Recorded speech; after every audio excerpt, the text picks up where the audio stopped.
یہ وہ لوگ ہیں کہ جب اللہ کا نام لیا جاتا ہے تو ان کے دل ڈر جاتے ہیں، اور جب ان پر مصیبت پڑتی ہے تو صبر کرتے ہیں،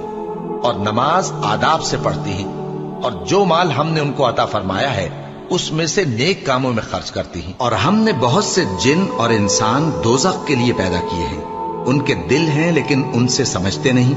اور ان کی آنکھیں ہیں مگر ان سے دیکھتے نہیں، اور ان کے کان ہیں پر ان سے سنتے نہیں۔ یہ لوگ بالکل چوپایوں کی طرح ہیں کہ تم پر رحم کیا جائے، اور اپنے پروردگار کو دل ہی دل میں عاجزی اور خوف سے اور پست آواز سے صبح و شام یاد کرتے رہو، اور دیکھنا غافل نہ ہونا۔ جو لوگ تمہارے پروردگار کے پاس ہیں وہ اس کی عبادت سے روگردانی نہیں کرتے، اور اس پاک ذات کو یاد کرتے اور اس کے آگے سجدے کرتے رہتے ہیں۔ مومنو، اللہ سے ڈرو جیسا کہ اس سے ڈرنے کا حق ہے، اور مرنا تو مسلمان ہی مرنا، اور سب مل کر اللہ کی ہدایت کی رسی کو مضبوط پکڑے رہنا اور فرقے فرقے نہ ہو جانا، اور اپنے اوپر اللہ کی اس مہربانی کو یاد رکھنا جب تم ایک دوسرے کے دشمن تھے تو اس نے تمہارے دلوں میں الفت ڈال دی، اور تم اس کی مہربانی سے بھائی بھائی ہو گئے، اور تم آگ کے گڑھے کے کنارے تک پہنچ چکے تھے تو اس نے تم کو اس سے بچا لیا۔ اس طرح اللہ تم کو اپنی آیتیں کھول کھول کر سناتا ہے تاکہ تم راہ راست پر رہو۔ ایسے لوگ جن کو اللہ کے ذکر اور نماز پڑھنے اور زکوٰۃ دینے سے نہ سوداگری غافل کرتی ہے نہ خرید و فروخت، وہ اس دن سے جب دل خوف اور گھبراہٹ کے سبب الٹ جائیں گے اور آنکھیں اوپر چڑھ جائیں گی ڈرتے ہیں، تاکہ اللہ ان کو ان کے اعمال کا بہت اچھا بدلہ دے اور اپنے فضل سے زیادہ بھی عطا فرمائے، اور اللہ جس کو چاہتا ہے بے حساب رزق دیتا ہے۔ بھلا تم نے اس شخص کو دیکھا جس نے اپنی خواہش کو اپنا معبود بنا رکھا ہے اور باوجود جاننے بوجھنے کے گمراہ ہو رہا ہے؟ تو اللہ نے بھی اس کو گمراہ رہنے دیا، اور اس کے کانوں اور دل پر مہر لگا دی اور اس کی آنکھوں پر پردہ ڈال دیا۔ اب اللہ کے سوا اس کو کون راہ پر لا سکتا ہے؟ تو کیا تم لوگ نصیحت نہیں حاصل کرتے؟ اور اگر ہر ایک نافرمان شخص کے پاس روئے زمین کی تمام چیزیں ہوں تو وہ عذاب سے بچنے کے بدلے میں سب دے ڈالے،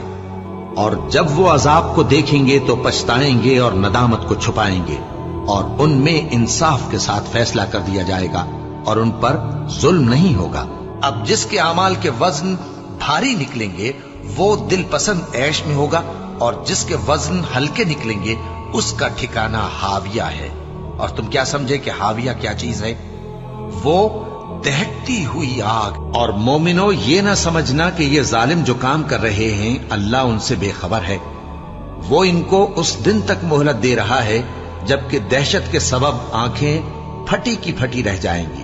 اور لوگ سر اٹھائے ہوئے میدان قیامت کی طرف دوڑ رہے ہوں گے، ان کی نگاہیں خود اپنی طرف لوٹ نہ سکیں گی، اور ان کے دل مارے خوف کے ہوا ہو رہے ہوں گے۔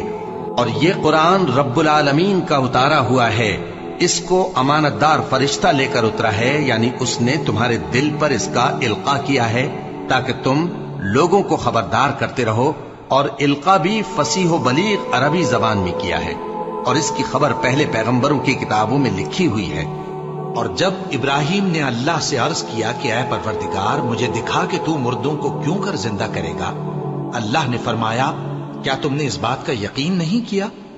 انہوں نے کہا کیوں نہیں، لیکن میں دیکھنا اس لیے چاہتا ہوں کہ میرا دل اطمینان کامل حاصل کر لے۔ فرمایا کہ 4 پرندے لے لو، پھر ان کو اپنے سے ہلا لو اور ان کے ٹکڑے ٹکڑے کر دو، پھر ان کا ایک ایک ٹکڑا ہر ایک پہاڑ پر رکھ دو، پھر ان کو بلاؤ تو وہ تمہارے پاس دوڑتے چلے آئیں گے، اور جان رکھو کہ اللہ غالب ہے، صاحب حکمت ہے۔ اور اس دن سے ڈرو جبکہ تم اللہ کے حضور میں لوٹ کر جاؤ گے، اور ہر شخص اپنے اعمال کا پورا پورا بدلہ پائے گا، اور کسی کو کچھ نقصان نہ ہوگا۔ جو کچھ آسمانوں میں اور جو کچھ زمین میں ہے سب اللہ ہی کا ہے۔ تم اپنے دلوں کی بات کو ظاہر کرو گے تو اور چھپاؤ گے تو اللہ تم سے اس کا حساب لے گا، پھر وہ جسے چاہے مغفرت کرے اور جسے چاہے عذاب دے،